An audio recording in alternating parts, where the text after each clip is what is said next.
TV KPM.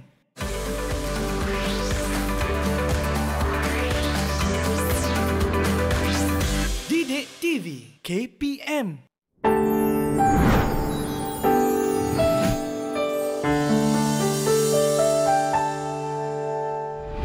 Hai, Assalamualaikum warahmatullahi wabarakatuh. Padu, apa khabar anak murid sekalian? Alhamdulillah, syukur pada Allah Subhanahu wa taala kerana dengan limpah dan kurnianya serta kasih sayang dan rahmat Allah Subhanahu wa taala juga, maka pada hari ini dapat sama-sama kita berkumpul, dapat sama-sama kita berhimpun dalam siaran kaunselor anda Didik TV KPM. Hari ini anda bersama dengan saya Abdul Muiz bin Muhammad Rusli. Saya bertugas sebagai seorang guru bimbingan dan kaunseling di Sekolah Menengah Kebangsaan Sungai Besar Selangor. Hari ini, murid-murid yang dikasihi sekalian, saya nak kongsikan kepada anda tentang satu perkara. Apa dia? Saya nak bercerita tentang mental block. Murid-murid sekalian faham tak apa yang saya maksudkan dengan mental block? Apa itu mental block? Kepada tu adik-adik yang dekat depan tu. Dapat jawab tak? Okey. Yang dekat belakang sana dapat jawab. Saya nak bagi satu contoh. Saya datangkan satu cawan, kemudian saya ada sebiji bola dan bola ini saya nak masukkan ke dalam cawan. Mudah tak? Mudah kan? Sebab apa? Tidak ada perkara yang menghalang mulut cawan ini daripada menerima bola ini. Maksudnya bola ini boleh masuk dengan senang.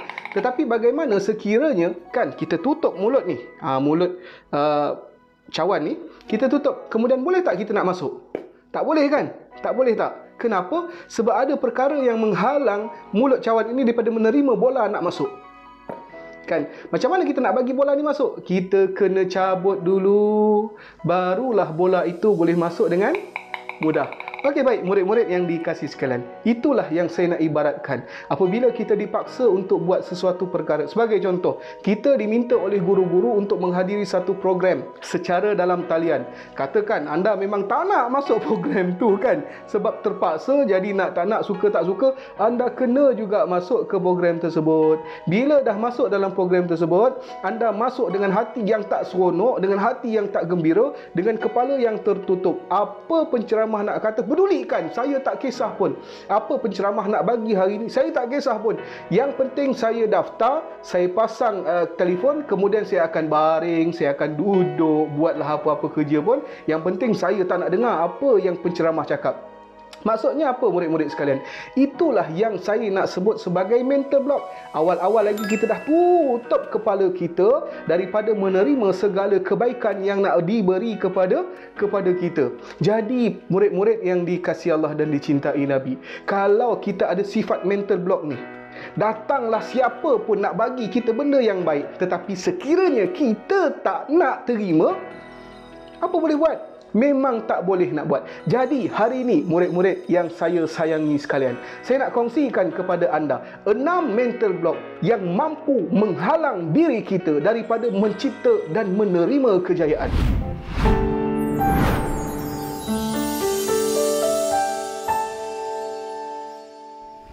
Bad image apa dia? Kita melabel diri kita dengan sesuatu benda yang mungkin melemahkan diri kita, meruntuhkan semangat kita, yang mungkin menolak kita daripada kita menuju kejayaan. Murid-murid sekalian, saya nak datangkan satu contoh. Katakan guru murid-murid minta untuk murid-murid menjadi pengacara majlis dalam satu program secara dalam talian. Apa yang murid-murid sebut? Oh, minta maaf cikgu, saya tak mampu nak buat. Oh, minta maaf cikgu, saya tak boleh. Oh, minta maaf cikgu, saya ni tak handsome. Malah lebih teruk lagi sekiranya kita membanding bezakan diri kita dengan orang lain. Sebagai contoh murid-murid sekalian, saya tak mampu cikgu, cikgu suruhlah Amir, sebab Amir ni dia handsome, dia kurus, dia bapak dia kaya, kereta bapak dia besar, rumah dia batu, rumah saya rumah kayu, saya ni tak bagus, saya ni takut dan sebagainya. Murid-murid sekalian, sekali kamu melabel diri kamu dengan perkara-perkara yang tak baik, maka itulah yang akan kamu pegang sampai bila-bila, sekiranya kamu tidak cuba mengubah diri kamu. Apabila kita bagi image yang buruk kepada diri kita, bad image, kita label diri kita, aku tak boleh, aku tak mampu, aku tak hebat, aku tak kuat, aku tak handsome, aku tak cantik dan sebagainya, maka itulah yang akan kita pegang sampai bila-bila. Jadi murid-murid sekalian, macam mana kita nak keluar daripada bad image? Kita terima terima sahaja apa yang cikgu beri dan cakap, cikgu, saya nak belajar. InsyaAllah kita akan keluar daripada bad image kita itu.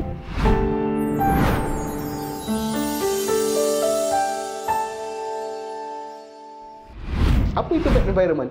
Persekitaran yang tidak membantu kita untuk maju ke hadapan. Sebagai contoh murid-murid sekalian, kita ada media sosial. Ada banyaklah media sosial kan? Katakan kita buat satu video, kemudian kita dikecam. Kita buat satu penulisan, kemudian kita dikecam. Sehari, dua kita dikecam, kita okey lagi. Tetapi setiap kali kita buat video, setiap kali kita menulis, kita dikecam.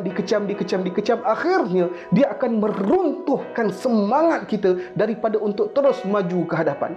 Nampak tak murid-murid sekalian? Ketika kita berada di persekitaran yang toksik, maka dia menghalang kita daripada menerima kejayaan. Tambahan pula, kalau kita ada kawan-kawan yang sama juga toksik. Katakan murid-murid sekalian, oh esok aku ada ujian lah. Apa kata kawan-kawan? Tak payah belajarlah, buat aja apa yang ada kan. Ini semua merapu ni, kita tawakal sahaja kan. Siapa yang baca buku siap. Bagaimana kita nak buat sekiranya kita berada dalam persekitaran yang toksik ni? Saya nak kongsikan kepada anda. Satu cara ialah kita kena keluar daripada bad environment ini.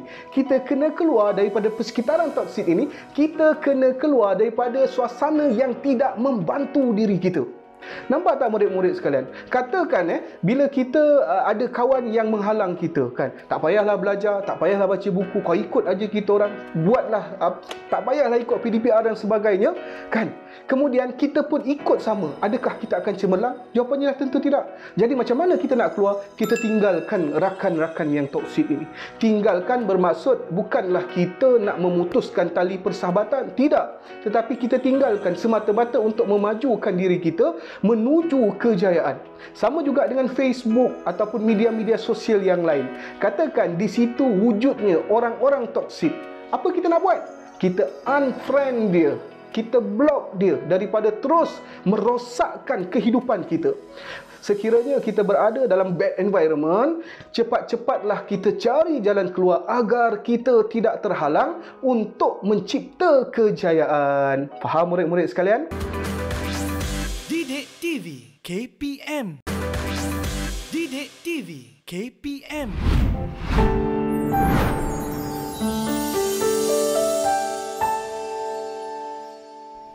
Pengalaman yang buruk ini juga memberi kesan yang sangat mendalam kepada diri kita. Sebab apa? Sebab pengalaman yang buruk inilah yang akan menghalang kita daripada menuju kejayaan dan mencipta kebahagiaan kepada diri kita sendiri, murid-murid sekalian. Kenapa saya cakap macam tu? Katakan cikgu-cikgu cakap, okey murid-murid sekalian, saya yakin dan pasti anda semua boleh berjaya dalam SPM nanti. Kemudian kamu cakap apa? Minta maaf cikgu, kalau ikut track record cikgu, UPKK saya teruk kan. Kemudian UPSR saya teruk kan. PT3 saya teruk.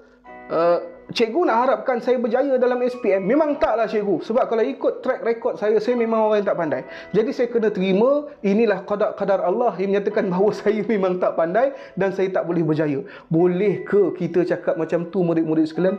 Tak. Sebab kita terperangkap dengan pengalaman yang lampau, itulah yang akan menghalang kita daripada menuju kejayaan. Yang lepas biarkan lepas. Jadi murid-murid sekalian, sekiranya kita berada dalam dalam suasana ataupun pengalaman yang buruk ini, tolong tinggalkan. Boleh kita jadikan pengalaman ini sebagai pengajaran, tetapi yang paling penting sekali ialah kita patut menuju ke hadapan. Bila kita tolak, bila kita menidakkan kebolehan kita, kehebatan kita, kita akan terimalah akibatnya murid-murid, kerana ketidaksanggupan kita untuk berubah. Faham murid-murid sekalian? Faham ke tu?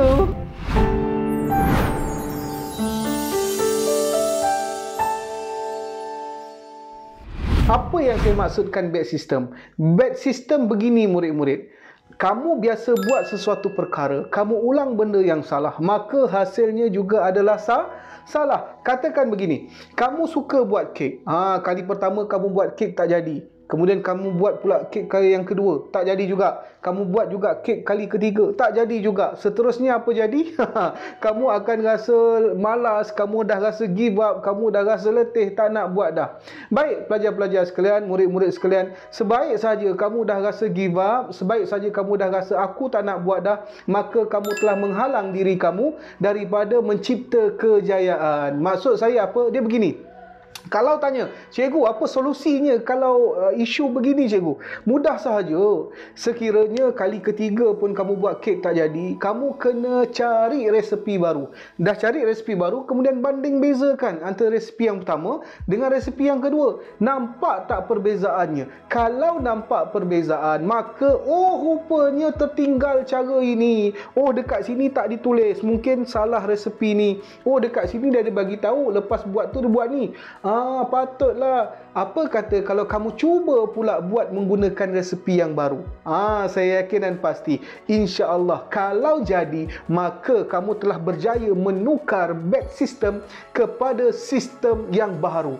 Bila kamu dah cuba sistem yang baru ternyata berjaya, maka itulah dia satu kejayaan yang telah kamu tempa, menggantikan kejayaan yang tertangguh sebelum ini. Jadi macam mana kita nak cuba ubah benda yang salah itu kepada benda yang lebih baik?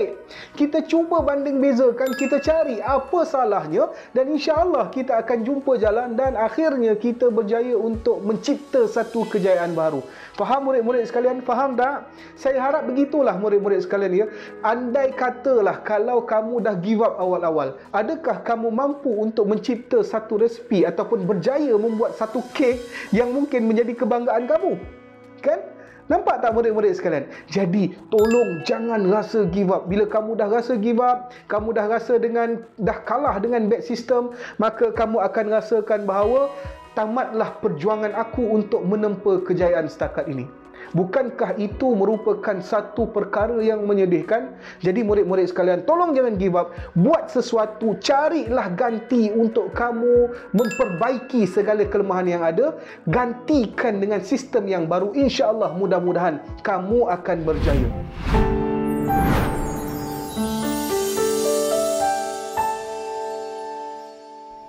Apa itu bad reference? Murid-murid sekalian, suka untuk saya kongsikan kepada anda rujukan yang salah. Apa itu rujukan yang salah? Katakan murid-murid kamu ada masalah. Kamu ada masalah. Kamu ada banyak pilihan. Kamu nak bercerita dengan siapa? Sama ada nak bercerita dengan kawan-kawan, ataupun nak bercerita dengan mak ayah, ataupun nak bercerita dengan cikgu, ataupun nak bercerita dengan sesiapa sahaja. Silakan, tak ada masalah. Kadang-kadang yang menjadi masalahnya ialah apabila kita tidak sesuai nak bercerita dengan seseorang. Nak bercerita dengan mak. Contohnya macam ada kes percintaan. Siapa antara adik-adik yang menonton sekarang ini yang selesa untuk bercerita kisah percintaan dengan mak ayah masing-masing? Cuba angkat tangan, saya nak tengok. Ada rupanya, tetapi tak ramai.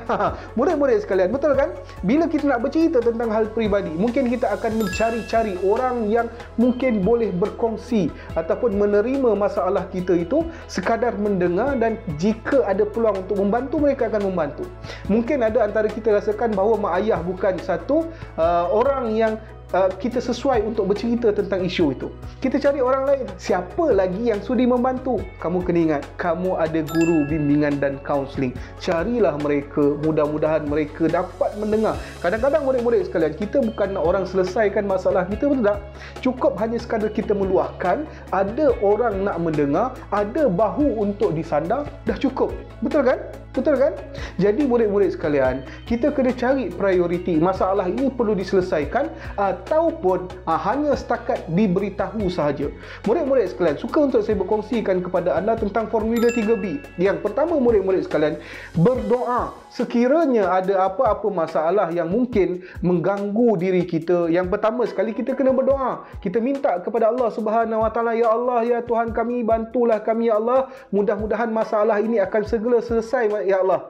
Itu yang pertama, berdoa. Yang kedua, berusaha, kita cuba untuk selesaikan masalah itu. Kita cari punca masalah, kita cuba cantas dari awal, insya-Allah mudah-mudahan masalah itu akan selesai. Yang ketiga, barulah kita beritahu orang. Maksudnya bila kita nak beritahu orang tu, kita memang dah tak mampu dah nak handle diri kita sendiri, maka kita kena bagi tahu orang, carilah orang untuk kita luahkan perasaan kita. Murid-murid sekalian, apabila kita bercerita tentang masalah ini bukan untuk kita lari daripada masalah tersebut, tetapi masalah ini perlu diselesaikan. Kadang-kadang ada yang tanya saya, cikgu, saya ni kalau ada masalah saya akan tidur. Saya nak tanya, lepas anda bangun tidur, selesai tak masalah? Jawapannya dah tentu tidak, kan? Masalah ini memang perlu diselesaikan. Walau macam mana susah pun masalah itu, walau macam mana berat masalah itu, insya-Allah akan ada jalan penyelesaian. Kita perlu selesai, bukan lari. Katakan murid-murid sekalian, anda ada permasalahan, perselisihan faham dengan cikgu, mungkin tak puas hati dengan cikgu, ataupun mungkin rasa tak selesa, selalu dimarah, ditegur dan sebagainya. Kita cuba menjauhi guru tersebut, tak masuk kelas, tak masuk PDPR, tak masuk Google Meet cikgu tersebut. Adakah masalah akan selesai? Adakah kita akan jadi pandai sekiranya kita boikot cikgu itu? Jawapannya dah tentu tidak, murid-murid sekalian. Masalahnya tetap ada. Apa kata kalau kita cuba selesaikan masalah itu? Jangan lari daripada masalah. Kita jumpa cikgu tersebut, kita cuba tautkan rasa kasih sayang yang dah lama terpisah. Kita cuba tautkan hati kita itu, mudah-mudahan insya-Allah rasa ukhuwah itu akan terus bercambah menjadi kasih sayang yang mungkin akan tercipta lebih bahagia selepas itu, kan? Mudah-mudahan cikgu itu akan bantu kita pula lepas ni. Nampak tak murid-murid sekalian? Sekiranya ada masalah, kita kena selesaikan, bukan lari dari masalah. Didik TV KPM. Didik TV KPM.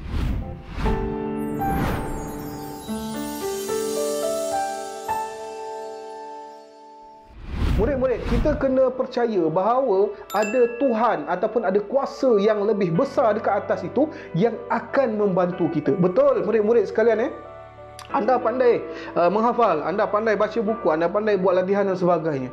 Cuma saya nak tanya, andai satu hari nanti bila anda masuk ke dalam Dewan Peperiksaan, tiba-tiba lupa, blank, tak tahu apa nak jawab, tenganga aja dalam Dewan Peperiksaan, nak buat macam mana? Dah tentu kita akan cari siapa orangnya. Kita akan cari siapa? Itulah Tuhan kita, Allah Subhanahu Wa Taala. Satu perkara yang kita kena ingat, Allah yang bagi kita ingat dan Allah juga yang bagi kita lupa. Jadi bila kita dah lupa, kita nak minta dekat siapa untuk ingat semula? Kita minta dekat Allah. Kita selawat, Allahumma salli ala Sayyidina Muhammad, Allahumma salli ala Sayyidina Muhammad, Allahumma salli ala Sayyidina Muhammad. Ya Allah, ya Tuhanku, bantulah aku ya Allah, jangan biar aku lupa apa yang telah aku hafal. Mudah-mudahan insya-Allah kita akan ingat balik apa yang telah kita belajar, apa yang telah kita hafal. Murid-murid sekalian, percayalah bahawa itu adalah merupakan satu kuasa yang besar yang mengatur kehidupan kita, kan? Kita ini bukanlah siapa-siapa. Kita hanya sekadar manusia yang ada Tuhan kita. Tuhan itulah yang akan mengatur kehidupan kita. Jadi murid-murid sekalian, jangan kita rasa bangga, jangan kita lupakan kepada Tuhan kita, jangan kita ketepikan Tuhan kita, kerana Tuhan itulah yang akan membantu kita di saat kita susah, insya-Allah. Murid-murid sekalian, saya dah kongsikan 6 perkara berkenaan dengan perkara yang menghalang kita untuk mencapai kejayaan. Cabut semua mental block tu, insya-Allah kita akan berjaya. Kerana apa murid-murid sekalian? Begini, apabila kita menyebut tentang kejayaan, sebenarnya tidak ada orang yang mampu untuk memberi kejayaan kepada kita selain daripada diri kita sendiri. Kita ingat firman Allah Subhanahu Wa Taala, Allah tidak akan mengubah nasib sesuatu kaum melainkan kaum itu yang mengubah nasib diri mereka. Murid-murid yang saya kasihi, murid-murid yang saya hormati, murid-murid yang saya sayangi, apa yang saya nak kongsikan di sini ialah kejayaan itu bukan datang daripada persekitaran kita. Kejayaan itu, yes betul, persekitaran itu hanya sekadar kosmetik, tetapi yang lebih utama ialah kita sendiri nak berjaya ataupun tidak. Kalau kita tak nak, bawalah sesiapa pun, bawalah guru kaunseling yang hebat pun, bawalah penceramah siapa pun datang dekat depan kamu, minta kamu berubah. Kalau kamu tak nak berubah, pasti kamu tak akan berjaya untuk berubah. Sebab motivasi ini, doa ini bukan macam satu magic. Ya Allah, ya Tuhan kami, terus berubah. Tak, pelajar-pelajar sekalian. Perubahan itu perlu ambil masa dan perubahan itu perlu datang dalam diri kita sendiri. Baik, saya kira setakat itu saja perkongsian saya pada hari ini. Mudah-mudahan insya-Allah ada rezeki kita akan jumpa lagi. Terima kasih banyak-banyak sudi menonton rancangan ini. Insya-Allah kita akan bersua muka lagi dalam episod yang lain. Sekian, wabillahi taufik wal hidayah. Wassalamualaikum warahmatullahi wabarakatuh. Padu.